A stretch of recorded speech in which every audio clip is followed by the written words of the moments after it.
Gauche played the role of a cellist at the town's cinema, but he was known for his lack of skill. In fact, he was the least proficient among his fellow orchestra members and was constantly berated by the conductor. In the afternoon, everyone gathered in a circle backstage to rehearse the Sixth Symphony for the upcoming town concert. The trumpet blared with all its might. The violin resonated like the wind, echoing twice as strongly. The clarinet joined in with a resonant sound. Gauche pursed his lips tightly, his eyes wide like saucers, and stared intently at the sheet music as he played with all his heart. Suddenly, the conductor clapped his hands sharply. Everyone stopped playing immediately and fell silent. The conductor shouted loudly, "The cello was late. Let's start over from here. Ready? Go." Everyone started again from a little earlier. Gauche, his face flushed and sweat on his forehead, finally got past the part that had just been pointed out. As he continued to play with a sigh of relief, the conductor clapped his hands again. "Cello, your pitch is off. This is troubling. I don't have the time to teach you do, re, mi, fa, you know." Everyone looked at him with pity. Pretending to examine their own scores or play their instruments, Gauche hurriedly adjusted his strings. In truth, Gauche was partly at fault, but the cello itself was also quite problematic. From the measure before the last one. "Ready, go." Everyone began playing again. Gauche twisted his mouth and played with all his might. This time, they made considerable progress. Just as he thought things were going well, the conductor made a threatening face and clapped his hands again. Gauche was startled, thinking, not again, but thankfully, it was someone else this time. Gauche then pretended to study his score closely, as if deep in thought, just like everyone else had done when it was his turn earlier. "All right, let's move on to the next person. Please." Just as they thought they were playing an empty measure, the conductor suddenly stomped his foot and began shouting. "No good. Not at all. This part is the heart of the piece, with such a rough performance. Everyone, we only have 10 days until the concert. If we, who specialize in music, are outdone by a bunch of hardware store workers and sugar shop apprentices, what will become of our reputation?" "Hey, Gauche, you're a problem. Your expression is completely lacking. There's no anger, no joy, no emotion at all, and you just can't seem to sync with the other instruments. It's like you're always trailing behind everyone, dragging untied shoelaces. It's a problem. You need to get it together. If our illustrious Venus Orchestra gets a bad reputation because of you alone, it would be truly unfortunate for everyone. That's it for practice today. Take a break and be in your box by 6 sharp." Everyone bowed, then lit cigarettes or went off somewhere. Gauche, clutching his shabby, box-like cello, turned to face the wall, twisted his mouth and let tears fall. But he pulled himself together and, all alone, began to quietly play the section they had just practiced from the beginning. Once more. Late that night, Gauche returned home carrying something large and black on his back. Though called a home, it was actually a broken-down watermill by the river on the outskirts of town, where Gauche lived alone. In the mornings, he would prune tomato branches or pick caterpillars off cabbages in the small field around the mill, and in the afternoons he would always go out. When Gauche entered his home and turned on the light, he unwrapped the black bundle. It was nothing but the rugged cello from earlier that evening. Gauche gently placed it on the floor, then suddenly grabbed a cup from the shelf and gulped down water from a bucket. After shaking his head once and sitting down in a chair, he began to play the day's score with the ferocity of a tiger. He played while turning the pages, thinking as he played, and after reaching the end with all his might, he started again from the beginning, playing powerfully over and over. By the time it was well past midnight, he could no longer tell if he was even playing anymore. His face was flushed red, his eyes bloodshot, and he had a terrifying expression, looking as if he might collapse at any moment. At that moment, there was a sound of someone tapping at the back door. "Is that you, Gauche?" Gauche shouted, as if in a daze. However, the one who quietly pushed the door open and entered was a large calico cat he had seen 5 or 6 times before. The cat, carrying a half-ripe tomato it had taken from Gauche's field, placed it heavily in front of Gauche and said, I'm tired. It's hard to carry." "What did you say?" Gauche asked. "This is a gift." "Please eat it," said the calico cat. Gauche unleashed all his daytime frustration at once. "Who told you to bring me a tomato? First of all, do you think I would eat anything you bring? And that tomato is from my field. What nerve, picking it before it even turns red. You've been the one gnawing on the tomato stems and messing up my field. Haven't you? Get out, you cat!" Then the cat hunched its shoulders and squinted its eyes. But with a smirk on its mouth, it said, "Master, getting so angry is bad for your health. Instead, why don't you play Schumann's Traumerei? I'll listen to it. Don't get arrogant. You're just a cat. The cellist grew angry and contemplated for a while about what to do with this. Cat, no, please don't hesitate. Go ahead. I can't sleep without listening to your music, sir. Impertinent. Impertinent. Impertinent. Gauche turned completely red, stomped his foot just like the conductor had done earlier that day, and shouted, but then suddenly reconsidered and said, then I'll play. For some reason, Gauche locked the door, closed all the windows, then took out his cello and turned off the light. As a result, the light of the waning moon, more than 20 days old, streamed halfway into the room from outside. What should I play? Traumerei, Romance, composed by Schumann, the cat said calmly, wiping its mouth. I see.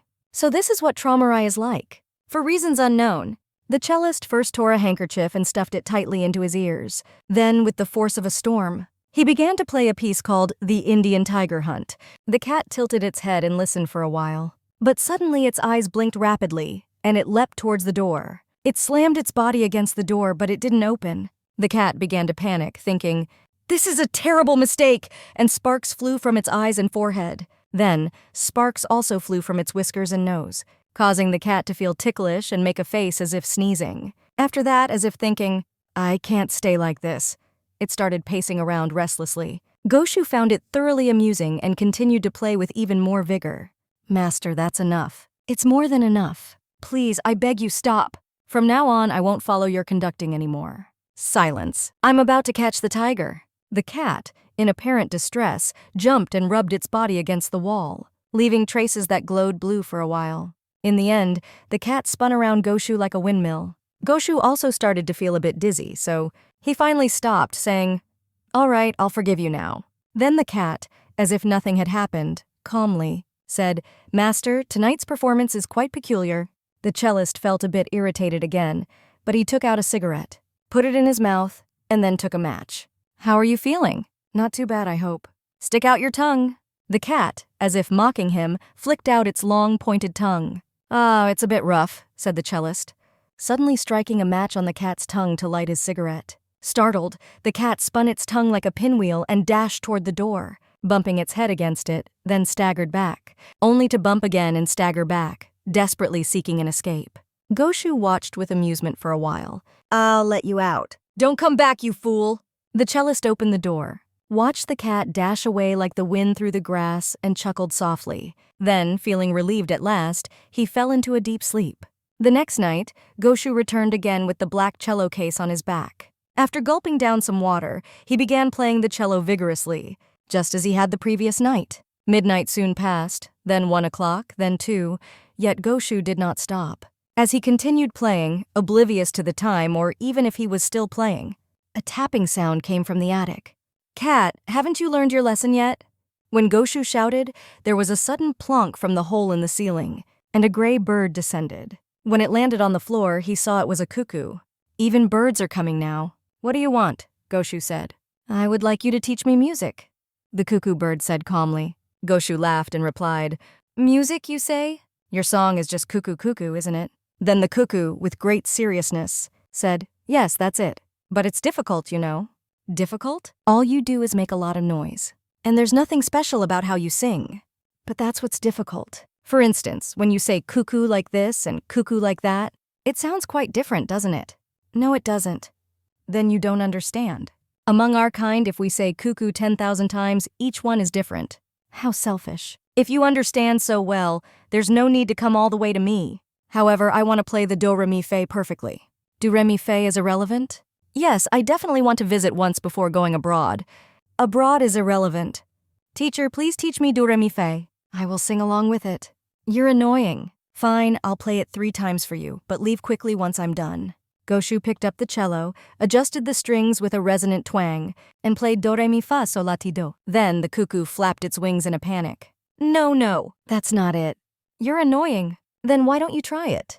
Like this? Said the cuckoo, leaning its body forward and holding the pose for a moment. Then it let out a single call. Cuckoo. What, is that supposed to be do re mi fa? To you, do re mi fa and the 6th Symphony are the same, aren't they? That's not true. How is it different? The challenging part is that I've been doing this a lot.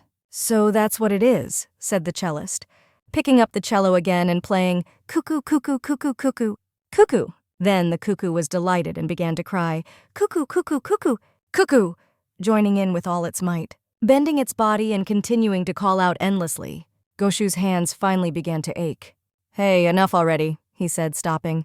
The cuckoo looked disappointed, its eyes narrowing as it cried for a while longer. But eventually, "Cuckoo, cuckoo, cuckoo, cuckoo," it called, and then fell silent. Goshu was utterly enraged. "Hey, if you're finished, then go home," he said. "Please play it once more. Your performance is wonderful, but there's a slight difference."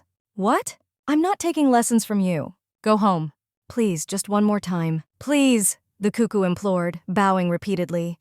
"Well then, this is farewell." Goshu readied his bow. The cuckoo took a deep breath and, "Then, as long as possible, please," it said, bowing once more. "I'm getting tired of this."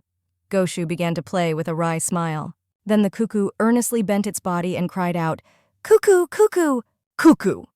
At first, Goshu was irritated, but as he continued to play, he suddenly felt that perhaps this bird was truly in harmony with the real do-re-mi. The more he played, the more it seemed that the cuckoo was right. "If I keep doing such foolish things, I might turn into a bird myself." Goshu suddenly stopped playing the cello. Then, the cuckoo staggered as if it had been struck hard on the head, just as before. "Cuckoo, cuckoo, cuckoo, cuck, cuck, cuck, cuck, cuck," it sang, then looked at Goshu with a resentful gaze. "Why did you stop? Even the most cowardly among us would cry out until blood came from their throats," it said. "What insolent things are you saying? How long do you intend to continue this foolishness? Get out already. Look, the night is breaking." Goshu pointed to the window. The eastern sky was faintly dyed silver, and within it, pitch-black clouds were rapidly flowing northward. "Then, until the sun rises, please. Just once more." "It's only a little." The cuckoo bowed its head once again. "Shut up! Don't get carried away, you stupid bird. If you don't leave, I'll pluck your feathers and have you for breakfast." Goshu stomped on the floor. Then the cuckoo suddenly, as if startled, flew straight towards the window. It crashed violently into the glass and fell down with a thud. "What happened? Did it hit the glass?" Goshu hurriedly stood up and tried to open the window, but it was not something that opened easily. While Goshu was rattling the window frame, the cuckoo once again thudded against it and fell to the ground. Upon looking, he saw a little blood coming from the base of its beak. "I told you to wait. I'm opening it now." When Goshu finally managed to open the window a little, the cuckoo got up, fixed its gaze on the eastern sky beyond the window with a determined look, and flew off like the wind with all its might. Of course, this time it hit the glass even harder than before, and the cuckoo fell to the ground and didn't move for a while. As Goshu reached out to catch it and release it through the door, the cuckoo suddenly opened its eyes and leapt away. It tried to fly at the glass again. Goshu instinctively raised his foot and kicked the window with all his might. Several panes shattered with a tremendous noise, and the window fell outside with the frame. Through the now open window, the cuckoo shot out like an arrow, flying straight on until it disappeared from sight. Goshu stared blankly outside for a while, then collapsed into a corner of the room and fell asleep. The next night, Goshu played the cello until past midnight, and, feeling tired, was drinking a glass of water when he heard a knocking at the door again. Determined to scare off whatever came tonight from the start, unlike the previous night, he stood ready with the glass in hand. Then, the door opened slightly, and a young raccoon dog entered. Goshu opened the door a little wider and stomped his foot. "Hey, raccoon, do you know what raccoon soup is?" he shouted. The young raccoon dog, with a blank expression, sat neatly on the floor, tilting its head as if it didn't understand, and after a while, "I don't know what raccoon soup is," it said. Goshu almost burst out laughing at its face, but he forced himself to keep a stern expression. "Then let me tell you. Raccoon soup is made by boiling a raccoon like you with cabbage and salt until it's tender. And it's something I make to eat," he said. The young raccoon dog looked puzzled again. "But my father said that Mr. Goshu is a very nice person and not scary. So I should go and learn from you," it said. At that, Goshu finally burst into laughter. "What did he say you should learn? I'm busy, you know, and I'm sleepy." The young raccoon dog suddenly seemed to perk up and took a step forward. "I'm in charge of the snare drum. They told me to come and have you accompany me on the cello. But there's no snare drum anywhere, is there? Look, here it is." The young raccoon pulled out 2 sticks from behind his back. "What are you going to do with those?" "Well then, please play the Merry Coachman." "What's the Merry Coachman, Jazz?" "Ah, this sheet music." The young raccoon pulled out another sheet of music from behind his back. Goshu took it in his hand and started laughing. Phew, what a strange piece. All right, let's play. Are you going to beat the snare drum? Goshu, curious about what the young raccoon would do, began playing while glancing over at him. Then the young raccoon started tapping rhythmically with the sticks under the cello's bridge. He was quite good at it, and as Goshu played, he thought this was rather amusing. After finishing the piece, the young raccoon tilted his head and pondered for a while. Then, as if a thought had finally struck him, he spoke. Goshu, when you play this second string, you're a bit late. It feels like I'm about to trip over. Goshu was taken aback. Indeed, since last night, he had felt that no matter how quickly he played that string, the sound wouldn't emerge until a moment had passed. Well, that might be true. This cello is in bad shape, Goshu said sadly. The raccoon looked sympathetic, pondered for a while, then said, I wonder what's wrong with it. Could you play it once more? Sure, I'll play it, Goshu began. The raccoon cub tapped along as before, occasionally tilting its head to listen closely to the cello. By the time the performance ended, the eastern sky was faintly brightening again. Ah, dawn has broken. Thank you very much. The raccoon cub hurriedly packed the sheet music and sticks onto its back, and secured them with a rubber band, bowed 2 or 3 times, and quickly rushed outside. Goshu, feeling dazed, inhaled the wind coming through the broken glass from the previous night for a while. He then hurriedly crawled into bed to sleep and regain his energy before heading into town. The next night, Goshu played the cello all night again, and just before dawn, he found himself nodding off with the sheet music in his hands. Then, he heard a faint knocking on the door, so soft it was barely audible. But since it happened every night, Goshu noticed immediately and said, Come in! From the gap in the door came a field mouse, bringing along a very small child who scurried up to Goshu. The mouse child was so tiny, about the size of an eraser, that Goshu couldn't help but laugh. The field mouse, wondering why it was being laughed at, came up to Goshu, placed a single green chestnut in front of him, bowed properly, and spoke. Teacher, this child is unwell and seems to be dying. Please, out of kindness, could you heal it? There's no way I could be a doctor, Goshu said, slightly annoyed. The mother field mouse looked down and remained silent for a moment, but then she spoke again, as if she had made up her mind. Sir, that's not true. You skillfully heal everyone's illnesses every day. I have no idea what you're talking about. But sir, thanks to you, the rabbit's grandmother recovered. The raccoon's father got better, and even that mean owl was healed. It's too pitiful that only this child can't be saved. Hey, that must be some mistake. I've never cured an owl's illness. Although, a raccoon kid did come by last night pretending to be part of the band. Ha ha! Goshu looked down at the little mouse in amazement and laughed. Then, the mother field mouse burst into tears. Oh, if this child was going to get sick anyway, I wish it had happened sooner. Just a while ago, he was chirping so energetically, but as soon as he got sick, he stopped making any sound, and no matter how much I pleaded, he wouldn't chirp again. What an unfortunate child, Goshu exclaimed in surprise. What? My cello playing cures the illnesses of owls and rabbits? What on earth does that mean? The field mouse said while rubbing her eyes with one hand. Yes, when people around here fall ill, they all go beneath the floor of the teacher's house to receive treatment. And does that cure them? Yes. The circulation of blood throughout their bodies improves significantly. Some recover immediately, while others get better after returning home. Ah, I see. So when the sound of my cello resonates, it acts like a massage, healing your ailments. All right, I understand. Let's give it a try. Goshu adjusted the strings slightly, then suddenly picked up the baby mouse and placed it inside the cello through the opening. I'll go with you. That's how it is at any hospital. The mother mouse leapt at the cello as if she had gone mad. Do you want to go in too? The cellist tried to fit the mother mouse through the opening in the cello, but only half of her face fit. The mouse flailed about and called out to her child inside. Are you all right in there? Did you land properly with your feet together like I always taught you to do when you fall? Yeah, I landed well. The baby mouse replied from the bottom of the cello in a voice as small as a mosquito's. It's all right. That's why I told you not to cry. Goshu set the mother mouse down, then picked up his bow and began to play a piece resembling a rhapsody with great vigor. The mother mouse listened to the sound with concern, but eventually seemed unable to bear it any longer. That's enough. Please let it out, he said. Oh, is this all right? Goshu bent over his cello, placed his hand over the hole, and waited. Soon, the baby mouse emerged. Goshu gently lowered it to the ground. He saw that its eyes were tightly shut and it was trembling.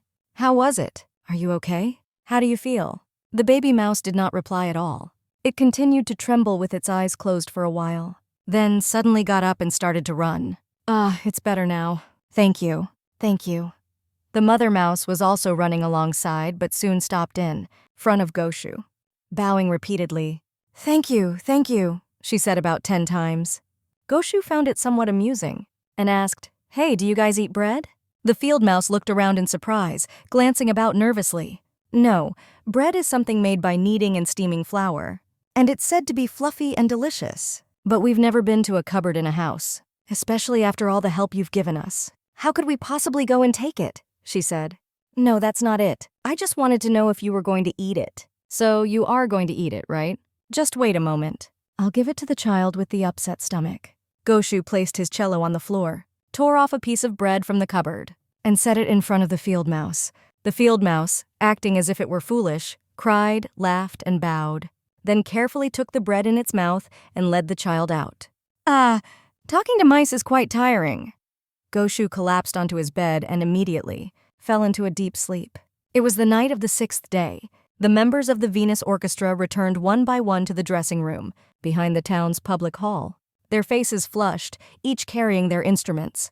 They had just brilliantly finished performing the 6th Symphony. In the hall, the applause still roared like a storm. The conductor, with his hands in his pockets, walked slowly among them as if he didn't care about the applause, but in truth, he was filled with joy. Everyone was lighting cigarettes or putting their instruments back in their cases. The applause in the hall continued. In fact, it grew even louder, becoming an overwhelming, almost frightening sound. A master of ceremonies with a large white ribbon on his chest entered. They're calling for an encore. Could you play something short for us? The conductor replied firmly. That's impossible. After such a grand piece, nothing we play will satisfy us. Then, conductor, could you give a brief speech? No, I can't. Hey, Gauche, play something for us. Me? Gauche was taken aback.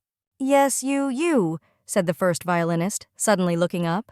Now off you go, said the conductor. Everyone urged Gauche to take his cello, opened the door, and suddenly pushed him onto the stage. When Gauche, truly at a loss, appeared on stage with his cello full of holes, the audience clapped even more vigorously as if to say, See?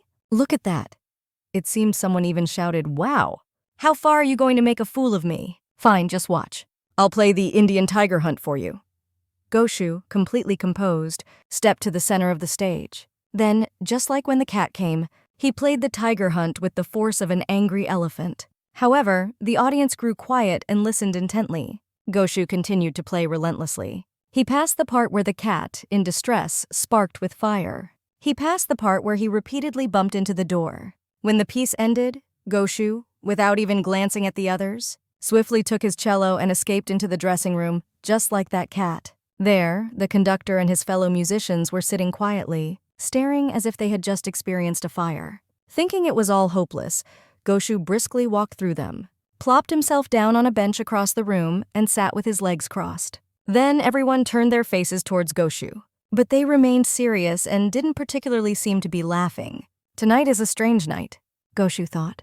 But the conductor stood up and said, Gauche, that was great. Even though it's such a piece, everyone here was quite earnest in listening. You've polished it up a lot in a week or 10 days.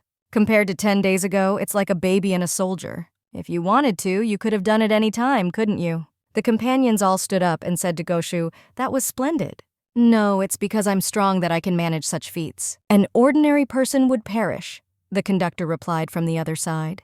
Late that night, Gauche returned home. He drank water in large gulps, then opened the window and gazed at the distant sky where he once imagined the cuckoo had flown.